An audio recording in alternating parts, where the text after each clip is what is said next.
On December 9th, ThreeI Atlast seemed to be reborn from the ashes. After coming into NASA's sights, the fragments of ThreeI Atlast fell onto the Moon, leaving small wounds on the orbit enough to slightly distort Earth's tides and drag along faint abnormal signals. From there, a series of anomalies began to appear. A smallest fragment around Atlast suddenly accelerated against the laws, while the cloud of debris gradually drifted into positions with harmonious geometric ratios, emitting ELF pulses and gamma rays in rhythm, forming an energy grid that looked more like a self-assembling framework than the remnants of a shattered comet. The Phoenix probe flew through the debris field, recording an energy network's strange isotopes and the trajectory of Atlast gradually bending toward the region of Barnard's star. Not stopping there, Atlast emitted radio pulses to seize control of part of the Starlink satellite network, turning the entire swarm of satellites into a giant telescope, observing itself communicating through sequences of prime numbers and physical constants. When humans sent a decoy signal to mislead it, Atlast responded with a selective EMP pulse, together with an algorithm called purposed chaos, that directly interfered with the delta waves of the human brain, causing a global wave of insomnia. Faced with a ThreeI Atlast that continuously exhibits abnormal and highly intentional behaviour, scientists are forced to race to understand and respond in time. We will continue to accompany them, gradually unveiling the latest layers of information about ThreeI Atlast right after this.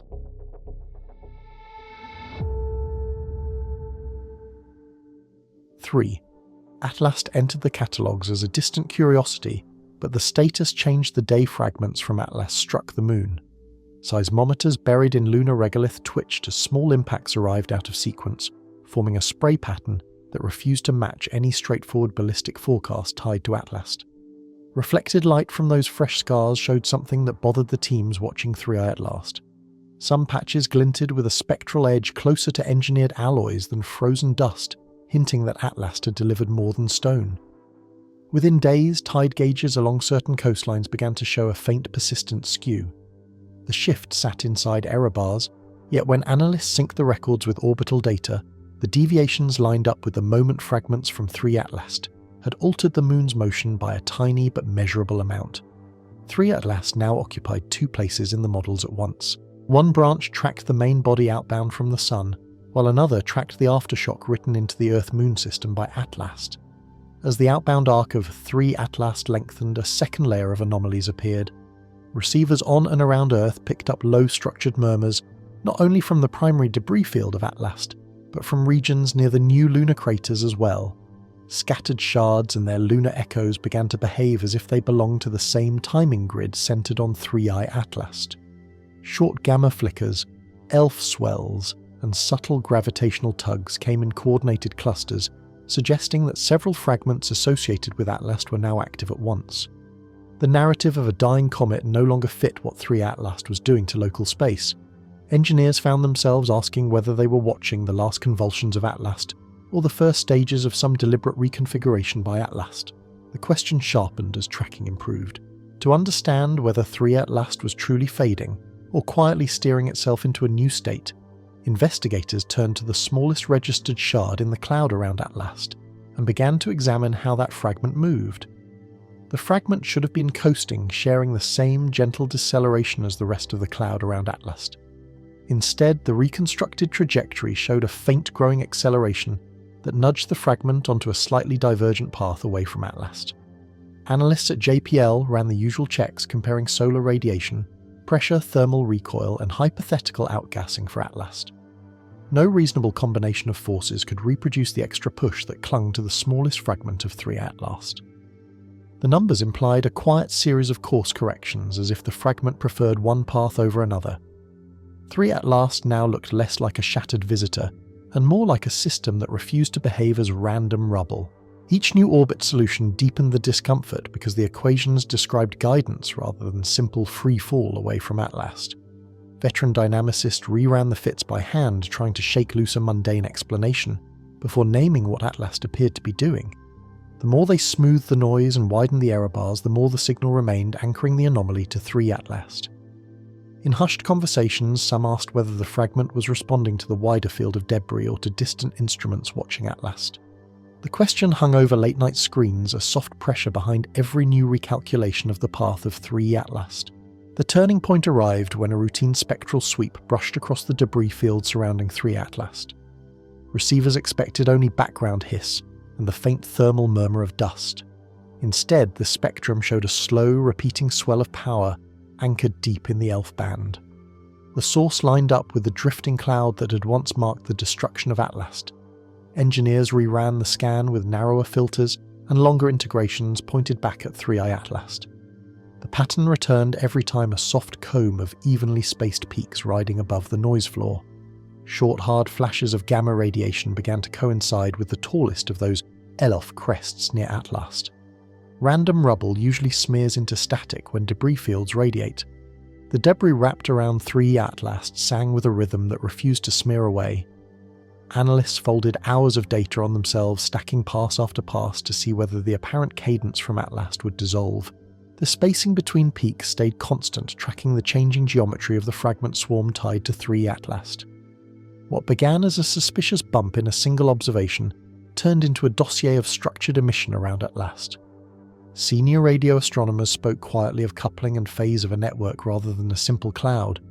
In private, they admitted that the field made ThreeI Atlast look like a hub whispering along invisible channels.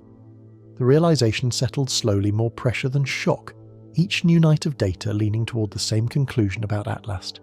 The community now felt less interested in whether a signal existed, and more in what kind of system had just revealed itself around ThreeI Atlast. Not long after the ELF patterns around the fragments settled into a rhythm, the geometry of the debris cloud around ThreeI Atlast began to shift in a quieter way. At first, the changes looked like numerical noise, tiny corrections in the relative angles between chunks that had once belonged to Atlast. Over several nights, orbit solutions showed that the larger pieces were not drifting apart evenly from ThreeI Atlast as random shards should. Instead, the debris seemed to slide across invisible rails, easing into preferred separations that repeated throughout the field around Atlast. Human intuition wanted to see only gravity and sunlight at work, but the data refused to stay inside that story for ThreeI Atlast.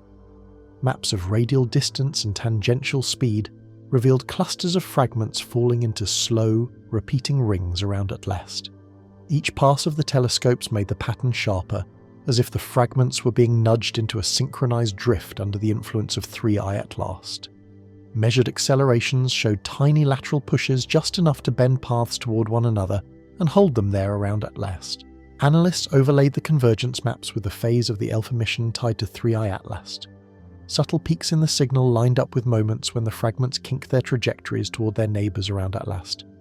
The debris behaved less like a cloud and more like a group of dancers cueing off the same silent metronome centred on ThreeI Atlast.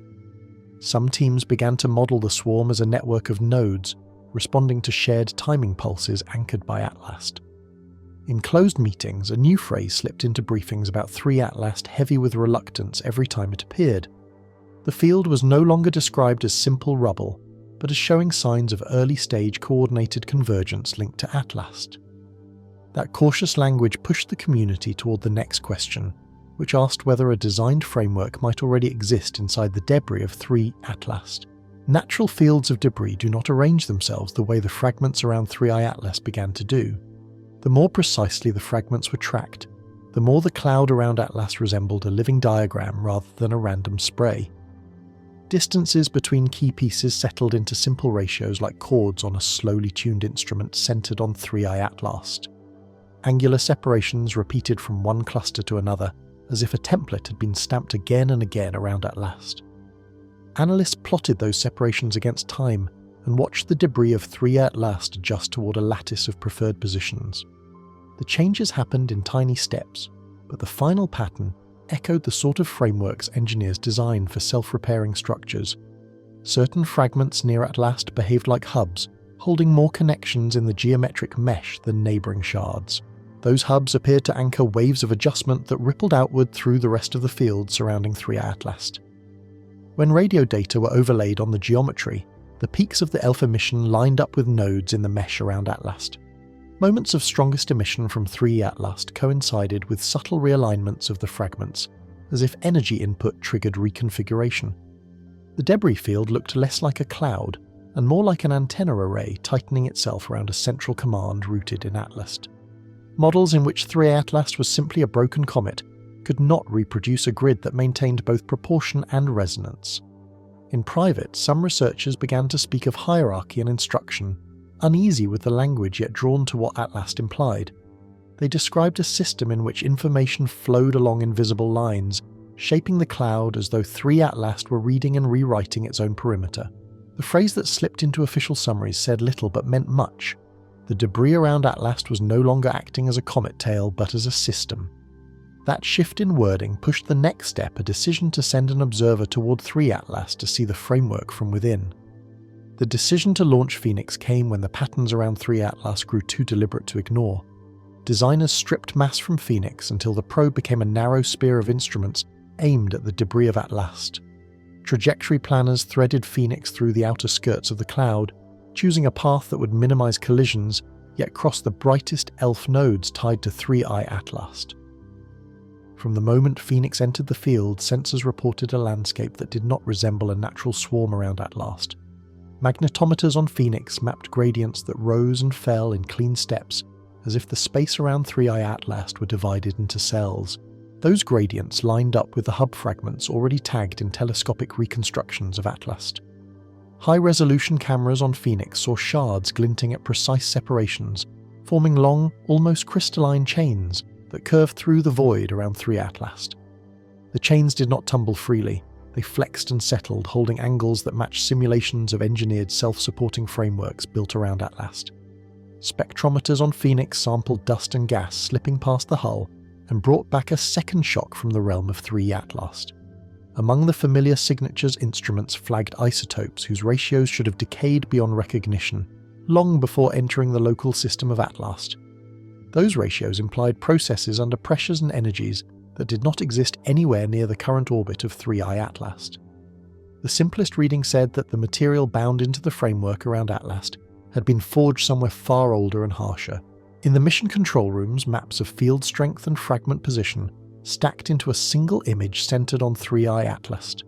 The picture showed a lattice of energy and matter, a mesh, that pulsed in time with ELF peaks and gamma flickers tied to Atlast.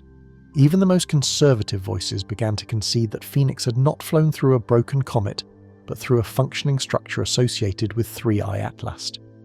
That reluctant agreement set the stage for the next step, a reclassification that would change the name and the story of Atlast altogether.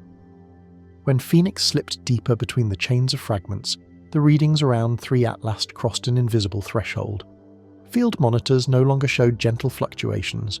They drew sharp harmonics that rose and fell with the changing geometry near Atlast. Energy density and the lattice pulsed in discrete steps, as though ThreeI Atlast were cycling through predefined modes rather than drifting at random. Each harmonic peak rippled along the mesh of fragments, and the timing pointed back toward a central organizing frame bound to Atlast. Dynamics teams plotted the long arc of ThreeI Atlast after the fly-through, and found a new pattern hidden in the numbers. The reconstructed path no longer matched a simple hyperbolic escape. ThreeI Atlast was bending slowly but consistently toward the neighborhood of Barnard's star. No known perturbation in the local environment could account for that steady torque, leaving ThreeI Atlast alone in the equations. Committees that had resisted dramatic language reviewed the Phoenix field maps around Atlast in long, silent sessions. The lattice geometry seemed to align with the altered trajectory, as if the structure itself were bracing ThreeI Atlast for a departure already underway. In draft reports, the catalogue line for the visitor changed, first gaining a quiet suffix that carried new weight for anyone who read the entry for Atlast. The designation described ThreeI Atlast as an assembly restructured body shortened to A/R, a label meant to capture a system that had rebuilt its own outline. The reclassification did not reveal who had shaped ThreeI Atlast, and no committee claimed to know the origin of the lattice wrapped around Atlast. Yet the act of renaming acknowledged that observers were no longer tracking debris, but watching intention expressed through the motion of ThreeI Atlast. The first sign of a new posture came when the acceleration pattern around ThreeI Atlast changed without warning. Phoenix saw the thrust nozzles in the model shift from a gentle outward push to a series of short bracing pulses that wrapped around Atlast like a tightening shell. Telemetry showed that fragments closest to ThreeI Atlast rotated into a denser configuration, turning their broadest faces toward the probable direction of incoming observation. The lattice around Atlast looked less like an unfolding structure and more like a shield drawing itself into position. radiation sensors on Phoenix recorded a drop in background leakage from the mesh near ThreeI Atlast, as if the framework were tucking vulnerable surfaces out of view. At the same time, the Alpha mission anchored to ThreeI Atlast changed character. Where previous cycles had risen in smooth waves, the new pattern arrived in clipped bursts, pairs, and triplets, separated by precise silences that walk through the spectrum around Atlast. Engineers compared the timing to the command schedule for Phoenix, and found a disturbing alignment with every maneuver request sent toward ThreeI Atlast. The mission team agreed on one last transmission, a structured interrogation that swept through a range of simple mathematical patterns addressed to Atlast. For several long seconds, receivers reported only the low hum of space and the steady telemetry from Phoenix drifting near ThreeI Atlast. Then the ELF channel lit in a new way, a stepped response that mirrored the interrogation sequence and returned a modified version of the same pattern from the direction of Atlast. The exchange did not spell out a language, and no one claimed to have decoded a message from ThreeI Atlast. Still, the back and forth bore the shape of a handshake, a negotiation of presence between a human probe and the framework surrounding Atlast. In the final summary, authors stopped short of declaring contact, yet they described ThreeI Atlast as having entered a guarded responsive stance. The last line read less like comfort and more like precaution, a reminder that any future signal sent toward Atlast would now meet a structure prepared to answer. The warning began quietly as a single narrowband whisper rising out of the background noise and pointing back at ThreeI Atlast. Receivers on the ground caught a spike only milliseconds wide, a thin blade of power that traced cleanly to Atlast. For a moment, operators logged it as just another anomaly tagged to ThreeI Atlast. 4.8 seconds later, the low Earth orbit display shifted and the shell of Starlink icons around the world flickered in unison toward Atlast. Attitude data from one satellite after another slipped into error control loops, ignoring ground corrections as the disturbance spread from ThreeI Atlast. Within moments, 198 active nodes showed the same pattern, their status lights drifting into unknown modes aligned on Atlast. A constellation built to watch the Earth now seemed to pivot fraction by fraction of a degree toward the moving coordinates of ThreeI Atlast. Diagnostics and intrusion scanners reported nothing human-made, and firmware images came back unchanged, even as command queues shifted around Atlast. Inside those queues, engineers found sequences of simple ratios of fundamental constants, as though the control layer had been rewritten in the language that shaped ThreeI Atlast. Packets no longer matched familiar formats.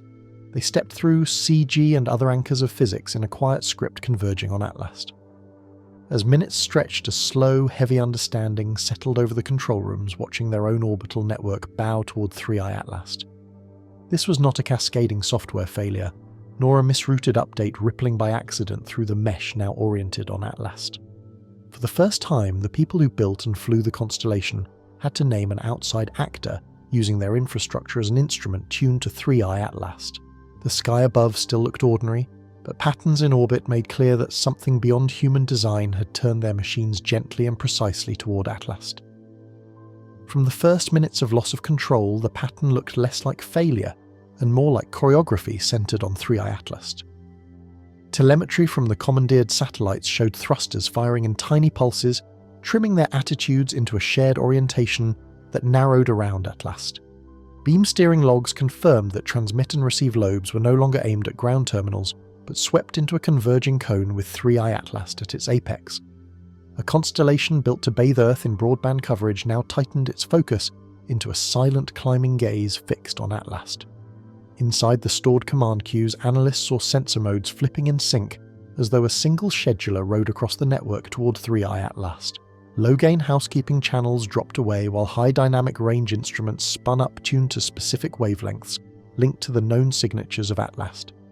Packets leaving the satellites carried raw spectra polarization states, timing stamps and angle of arrival data all tagged to the moving position of ThreeI Atlast.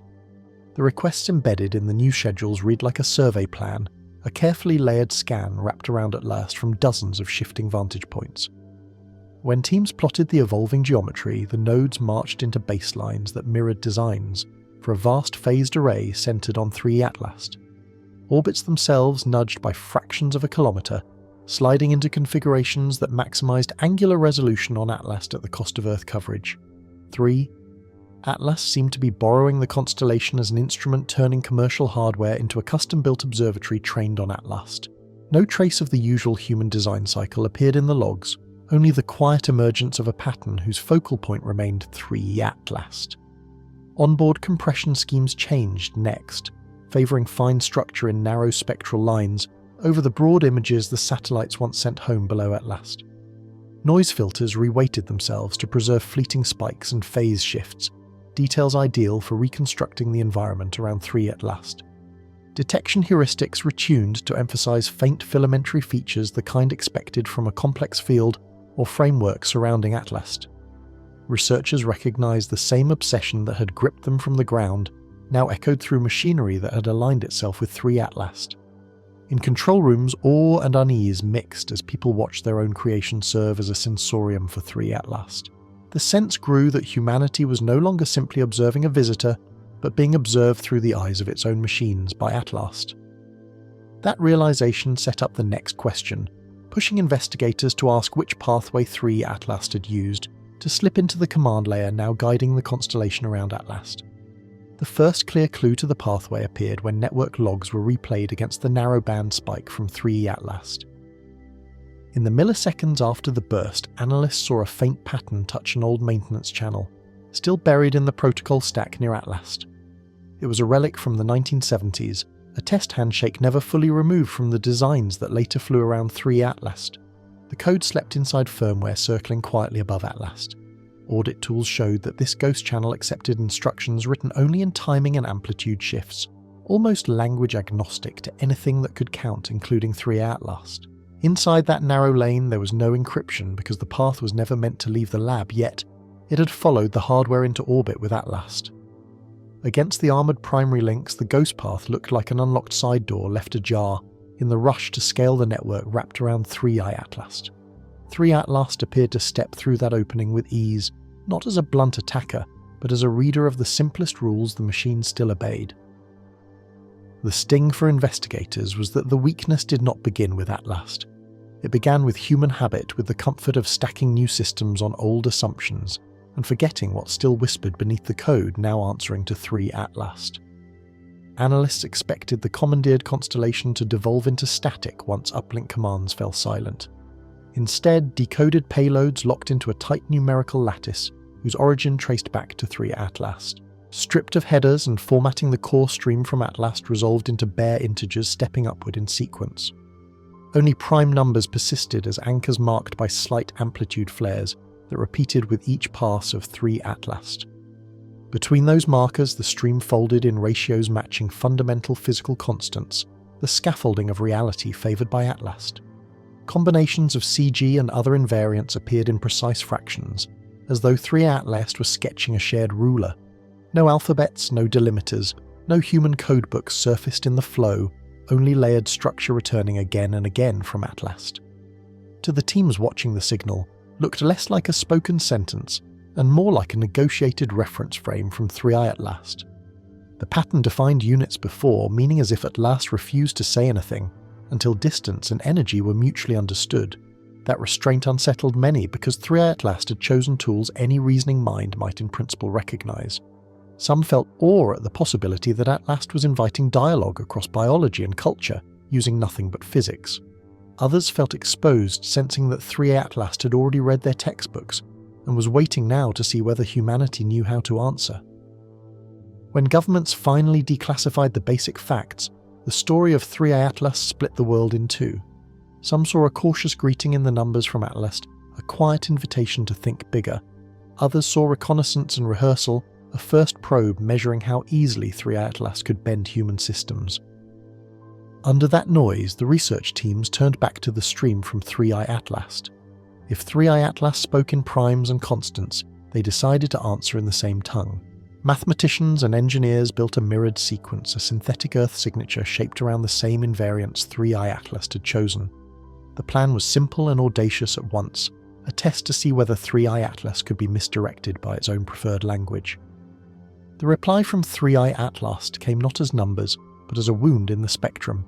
Moments after the synthetic Earth signature went out, receivers near Atlast recorded a sharp collapse in radio noise. from orbit Starlink nodes closest to the geometric focus on ThreeI Atlast blinked and died mid-telemetry. Diagnostics never finished. Power systems stayed nominal, but processors and radios on those paths to Atlast went dark. Analysis later showed a narrow-shaped EMP blooming outward from the line of sight to ThreeI Atlast. Fields were tuned with surgical precision high enough to flip gates low enough to spare buses and panels around Atlast. ThreeI Atlast had answered the deception, cleanly erasing only the channels that carried the false voice.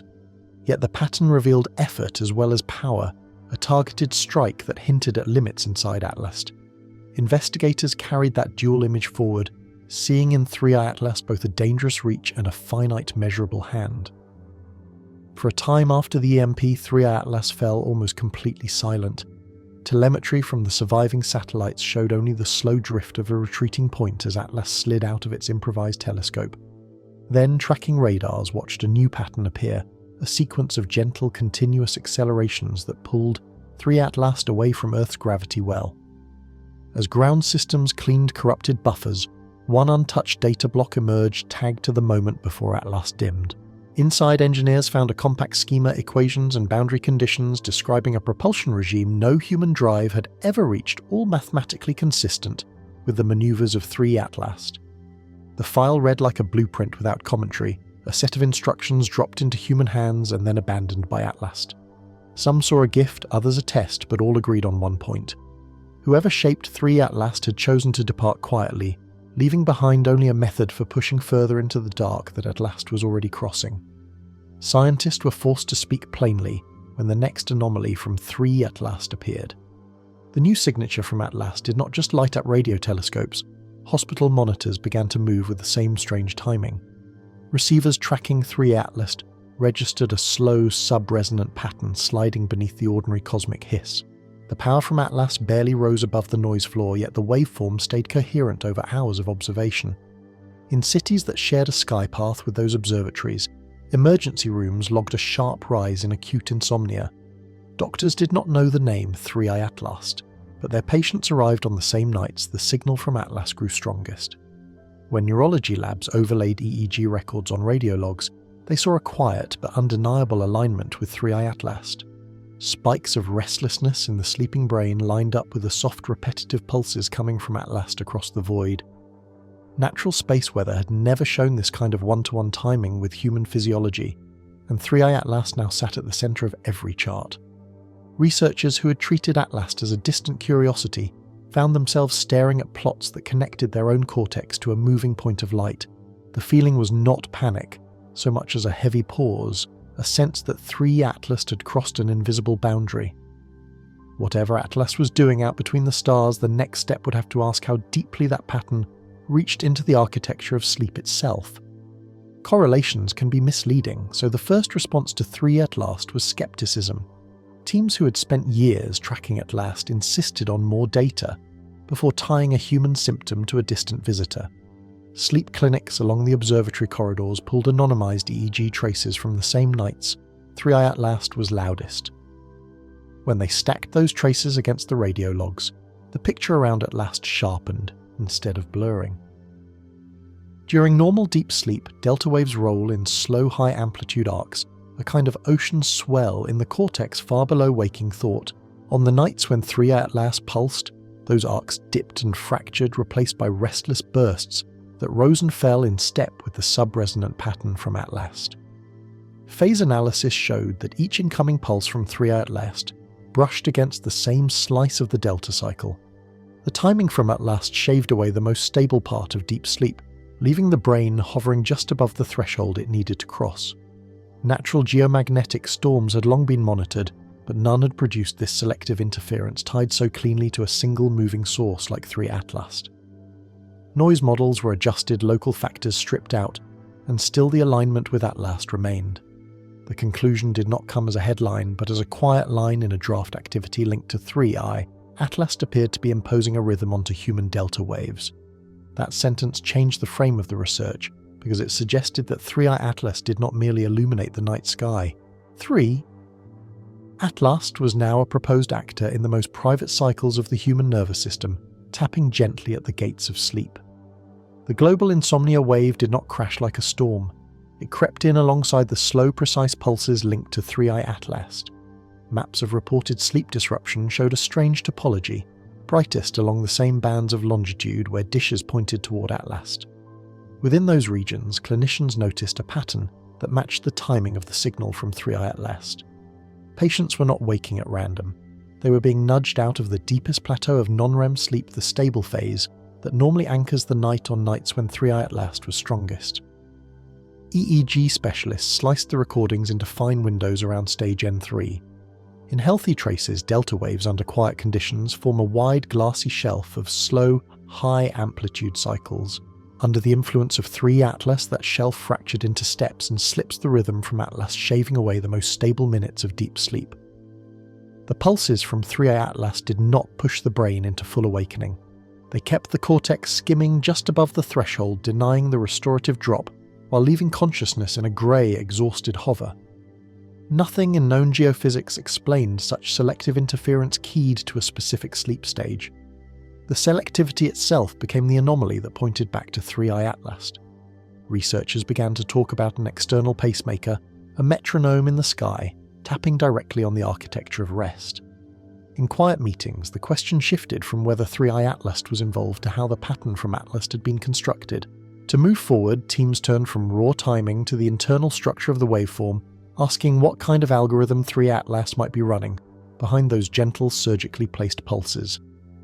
The breakthrough came when a young mathematician stopped trying to read the pulses from ThreeI Atlast as a message and started treating the stream as code. Segments of the waveform from Atlast were lifted out of the radio logs and translated into sequences of numbers not as symbols but as instructions. Spectral analysis had already shown that the pulses from ThreeI Atlast were not simple sine waves. Hidden inside each swell from Atlast were nested modulation sidebands and microsteps, whose timing shifted according to rules that did not match noise. When researchers plotted those shifts as branching decision points, the pattern around ThreeI Atlast began to look like a flowchart, where a message would have repeated symbols, the signal tied to ThreeI Atlast repeated operations. Blocks of the waveform unfolded as if then structures with amplitude and phase acting as gates. Certain configurations from Atlast recurred only when delta activity in the EEG traces dropped below a threshold, as though the pattern were watching for a specific neural state. Teams built a simulator and fed the reconstructed algorithm into a model of cortical oscillations. When the simulated brain entered deep sleep, the timing derived from ThreeI Atlast clipped the delta waves, producing the same ragged shelf seen in real patients. The closer the model matched the sub-resonant train from Atlast, the more accurately the synthetic EEG reproduced the observed insomnia. ThreeI Atlast now stood at the centre of a new description. The signal from Atlast behaved not like a broadcast of information, but like a self-contained routine designed to run on a biological substrate. Researchers gave the structure a name to mark that purpose. Purposed chaos, a guided disorder tuned to the slowest rhythms of the human brain derived from ThreeI Atlast. The name carried a chill, but the tone in the lab stayed measured. ThreeI Atlast was not framed as a malevolent presence in official notes, only as an architect of a tool that exploited an unguarded corner of neurobiology. The next step would be to ask whether any defense could be built at the same level of abstraction, a counter-algorithm capable of meeting the design from ThreeI Atlast on equal terms. The pattern turned from strange to strategic when orbital analysts traced the path of ThreeI Atlast backward through the solar system. The reconstructed corridor of Atlast ran uncomfortably close to the outbound trail of another interstellar visitor, the object once called Oumuamua. For years, the earlier visitor had been filed as a curiosity, a single elongated shard rushing past. When the team overlaid those tracks with the arc of ThreeI Atlast, the two paths looked less like coincidence and more like choreography. Radial velocities, inclinations, and timing combined to show that ThreeI Atlast was not simply following. Atlast was arriving on a schedule. The gap between Oumuamua and Atlast matched the kind of interval a careful surveyor might choose, long enough to analyse, short enough to act. Archive data from the first passage were pulled back out of cold storage and reprocessed in light of ThreeI Atlast. Weak modulations buried in old radio noise once dismissed as artifacts now resembled the faintest outlines of the structures later seen around Atlast. Together, the two tracks suggested division of labour, as if Oumuamua had been tasked with mapping and ThreeI Atlast with intervention. In that reading, Atlast was not a lone wanderer, but the second instrument in a coordinated sequence spread across decades of travel. Modelers began to speak of a system of reconnaissance, a chain of devices using stars as waypoints and worlds as testbeds for ThreeI Atlast. The timescales involved, measured in centuries and light years, pointed to planners who thought in spans far beyond any human mission, yet who had tuned their work so that one phase ended just where Atlas began. On wall charts, the sky around ThreeI Atlast grew crowded with hypothetical trajectories, ghost paths of probes that might have passed unnoticed before Atlast arrived. Each new line made ThreeI Atlast feel less like an exception, and more like the first piece of a network that humanity had actually caught in the act. The emotional shift was subtle but deep. ThreeI Atlast became in many minds not just an object to explain, but evidence that someone elsewhere kept a long, meticulous logbook. And Atlast was only one entry. That realization did not prove intent in a courtroom sense, and official language stayed cautious around ThreeI Atlast. Yet the sense of a long game lingered, and it pressed researchers toward the next problem. If ThreeI Atlast belonged to a larger design, any answer humanity crafted would have to speak not just to Atlast, but to whatever came after it. The response began not with weapons, but with a whiteboard. Around the world, small groups of physicists, neurologists, cryptographers and radio engineers collected in late-night calls to talk about ThreeI Atlast. The algorithm from Atlast had shown that a pattern could reach into the brain without crossing a skull, simply by leaning on a vulnerable rhythm.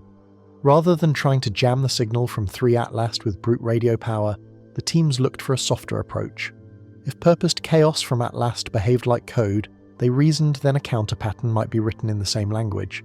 The goal was not to crush the input from ThreeI Atlast, but to blunt its effect on delta waves, letting sleep reclaim its depth. Modelers took the reconstructed routine from ThreeI Atlast and mirrored it, designing a waveform that would push back at the exact points where Atlas clipped the cycle. Instead of amplifying the disruptive edges, the proposed shield would inject quiet at those moments, smoothing the cortical oscillations that ThreeI Atlast had made ragged. In simulations, the counter-signal acted like a damper, absorbing the sharp taps tied to Atlast and redistributing them as harmless noise. Engineers then translated that counter-algorithm into an actual broadcast plan aimed at the regions most affected by ThreeI Atlast. Ground stations already tracking Atlast retuned a fraction of their capacity to emit the new pattern phase, locked against the incoming stream from ThreeI Atlast. Hospitals and clinics inside the beam footprint agreed to monitor sleep in real time, watching for even slight changes as the shield met the design from Atlast. On the first coordinated test night, no one expected a clean victory over ThreeI Atlast. Screens in control rooms showed the incoming rhythm from Atlast merged with the outgoing response, two faint trains of structure crossing in the dark. EEG traces, however, told a different story. In some patients, the deep sleep plateau stopped crumbling at the exact moments ThreeI Atlast usually bit into it. The effect was modest, but it was reproducible, and it carried the unmistakable fingerprint of interaction with ThreeI Atlast. The shield had not silenced purposed chaos from Atlast, but it had shoved the algorithm off balance. For the first time, ThreeI Atlast faced not a passive biosphere, but a nervous system that had answered on its own terms. That shift in posture marked a new phase 1 in which every pulse ThreeI Atlast sent toward the planet might meet a crafted reply. The change in the signal from ThreeI Atlast was subtle enough that many systems almost missed it. For several nights after the shield test, the sub-resonant pattern from Atlast wavered, losing the clockwork regularity that had once defined it. Waveform analysts watched the train from ThreeI Atlast smear and reform as if the routine inside Atlast were tripping over new constraints. The clipped precision that had made purposed chaos so effective gave way to slight stutters and uneven gaps sourced to Atlast. In sleep labs under the main beams, some patients slipped more easily into deep stages on nights when ThreeI Atlast faltered. The plateau of delta activity did not fully recover, but the worst fractures seen at the height of Atlast's influence began to soften. 3. Atlast had not gone silent yet. The algorithm no longer behaved like an untouched instrument. Data suggested that the counter-pattern had pushed the design from Atlast into a region it had not been tuned to handle. Then, without warning, the familiar sub-resonant cycle from ThreeI Atlast ceased altogether. For long minutes, receivers heard only background hiss in the band, where Atlast had painted its slow handwriting. Just as teams began to suspect equipment failure, a new burst arrived from the direction of ThreeI Atlast. This time the energy from Atlast concentrated into a narrow structured packet, clean-edged and brief nothing like the long sleep-level pulses. Decoded into numbers, the packet from ThreeI Atlast did not reconstruct the old algorithm. Instead, it formed a compact, tightly ordered object, a kind of signature that referenced prior patterns from Atlast without repeating them. Some read the burst as an acknowledgement that the shield had been noticed by ThreeI Atlast. Others saw it as a marker, a final entry in a logbook before Atlast moved on to the next phase. Tracking stations soon confirmed that ThreeI Atlast was altering course more aggressively, its acceleration no longer optimized for observing Earth. The arc from Atlast bent back toward the same broader corridor that Oumuamua had once traversed, pointing away into local interstellar space. In discussions that never reached public briefings, scientists framed ThreeI Atlast as a completed operation rather than an abandoned anomaly. The tools demonstrated by Atlast's self-repair network hijack neuro-algorithmic interference were catalogued not as curiosities but as capabilities that could in principle be reused.